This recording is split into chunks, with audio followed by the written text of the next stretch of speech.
Assalamualaikum warahmatullahi wabarakatuh. Ibu Sastia, terima kasih banyak sudah meluangkan waktu untuk menyimak presentasi saya dan berkenan gitu ya dikirimkan email. Eh ya, saya izin untuk mempresentasikan research profile saya yang sudah dipersiapkan kemarin. Tidak apa-apa, saya di sini sangat senang sekali Ibu bisa bertatap muka, baik meskipun tidak secara langsung dengan Ibu Sastia gitu.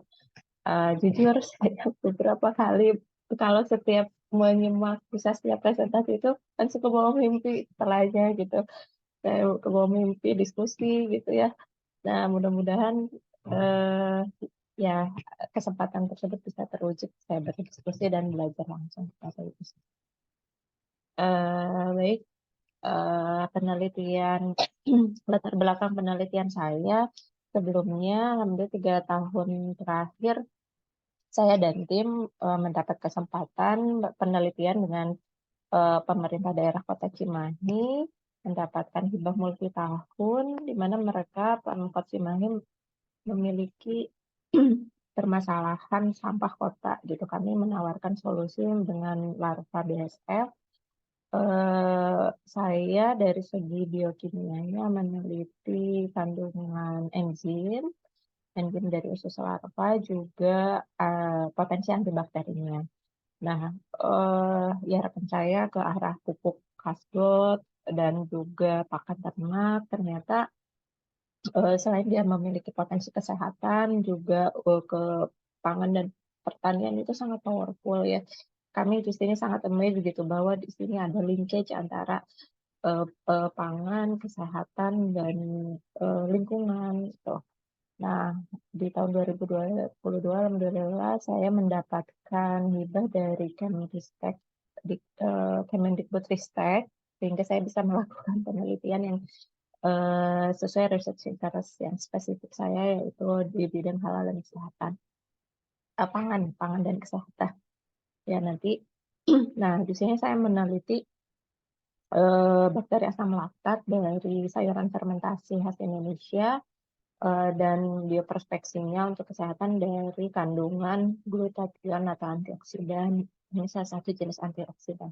Nah, ke depannya termasuk untuk tujuan S3, saya ingin mempelajari efeknya lebih jauh untuk apa namanya kesehatan yang spesifik gitu, apakah itu kanker atau stunting.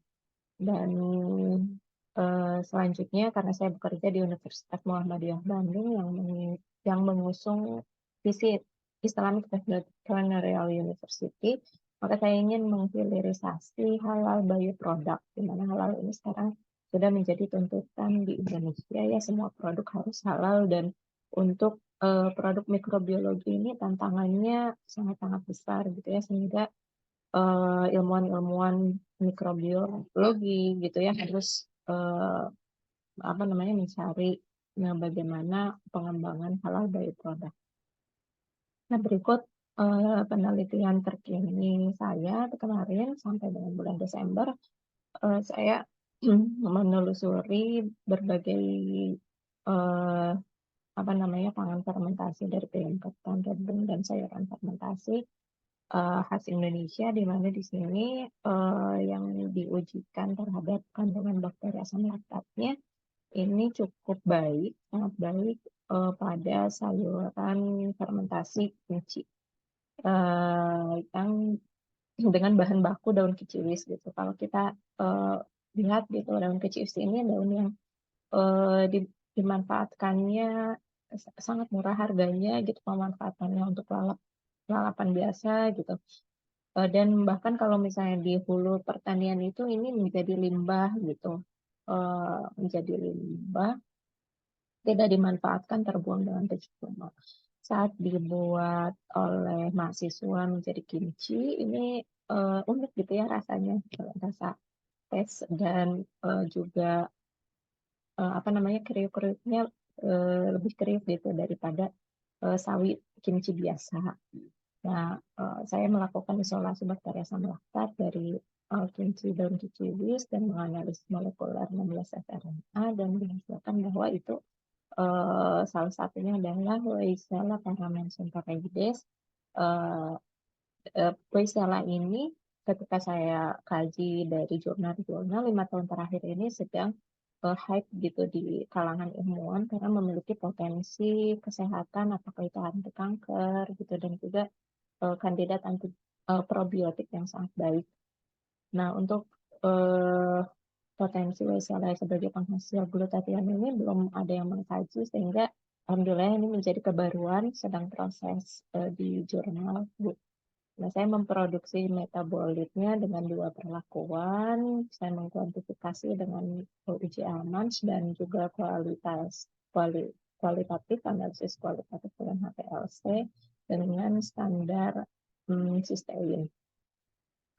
Nah, untuk tujuan S3 saya sebetulnya sebelumnya saya mengajukan kepada Ibu melalui email itu tempe gitu ya. Saya sangat tertarik sebetulnya dengan aspek keragaman pangan gitu. Saya sebagai seorang ibu rumah tangga juga sama seperti Bu Sastia dan memiliki bayi gitu. Saya anak ketiga, bayi usia mau menginjak 2 tahun. Jadi saya memang sering apa namanya ya selain belajar di paper, saya juga melakukan coba gitu improving pangan di rumah gitu ya. Melakukan diversitas makanan dari substitusi beras dengan hanzeli dan sebagainya gitu Bu. Nah, hal ini eh, apa namanya berjalan dari kekhawatiran saya eh, tentang perkembangan anak khususnya di Indonesia itu stunting itu sangat-sangat tinggi dan semakin meningkat jumlahnya. Indonesia ranking 5 di dunia dan prevalensinya juga cukup tinggi 37%.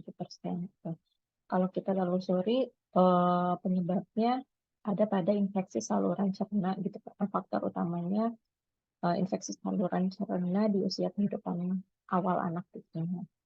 Kalau kita telusuri memang saluran cerna ini penentu kesehatan tubuh gitu ya 70% ditentukan oleh kesehatan usus. Sehingga nah kalau misalnya kita lihat faktor usus itu kan ada pada kesehatannya fiber gitu dan bakteri-bakteri baik gitu. Ternyata Indonesia mega biodiversity di mana diversitas uh, diversitasnya sangat melimpah dan itu tetapi kita sangat ini ya karena diversitas melimpah tetapi diversitas pangannya miskin gitu. Nah, padahal dari diversitas yang melimpah itu bisa kaya akan mikronutrien dan fiber yang bisa beneficial gitu ya untuk usus kita. Nah, dari penelitian yang tadi saya temukan bahwa dari kiciwis ada Weissella paramensenterides. Saya tahu dari diversitas yang lain juga ada good bakteri yang lain yang nanti bermanfaat untuk investasi nutrisi dan probiotik untuk kesehatan usus. Gitu. Nah, dari kesehatan usus ini, saya ingin mempelajari untuk tujuan S3 saya dengan pendekatan mikrobiomik dan metabolomik, di mana saya ingin mempelajari multivariate analisis, prediksi fungsi gitu ya, profiling metabolic function dari mikrobiota, dan kaitannya dengan diversitas nutrisi, khususnya untuk anak-anak pada usia awal ya. Dan nanti saya ingin mengujikan gitu ya Weissella paramensenterides yang tadi saya temukan itu untuk sebagai kandidat probiotik atau ke depannya untuk tujuan jangka panjangnya saya ingin improving dan develop produk-produk halal bioproduk untuk tujuan medis seperti itu. Mungkin seperti itu Ibu penjelasan dari saya. Saya sangat senang sekali jika mendapatkan feedback dari Bu Sastia. Terima kasih atas atensinya dan sambutannya yang selalu hangat. Semoga sehat selalu Ibu Sofia beserta keluarga. Assalamualaikum warahmatullahi wabarakatuh. Izin saya akhiri.